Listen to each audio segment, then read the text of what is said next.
ప్రభు అయిన యేసుక్రీస్తు నామములో మీ అందరికి వందనాలు. దేవుని బిడ్డలారా, ఈరోజు మరి 40 రోజు ప్రార్థనలో ఈరోజు చాలా చక్కగా ప్రార్థన జరుపుకోవడం దేవుడు కృపణించాడు.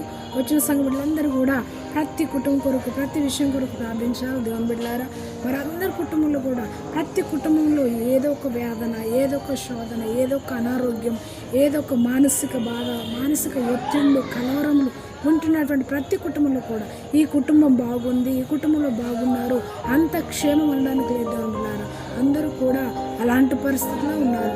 అలాంటి పరిస్థితులన్నీ పోవాలని సంఘమంతా ప్రార్థిస్తున్నారు. దేవుని బిడ్డలారా, మీరు కూడా ప్రార్థించుకోండి. దేవుని బిడ్డలారా, ఎక్కడున్నప్పటికీ మీరు దేవుని సన్నిధిలో ప్రార్థించుకోండి. ఉపవాసం ఉన్నవారు దేవుని సన్నిధిలో నిరీక్షించి ఆయనకు కృప పొందుకుంటామని ఈ సంవత్సరంలో దేవుడు ఖచ్చితంగా నా ప్రార్థన వింటాడని విశ్వాసంతో ప్రార్థించండి.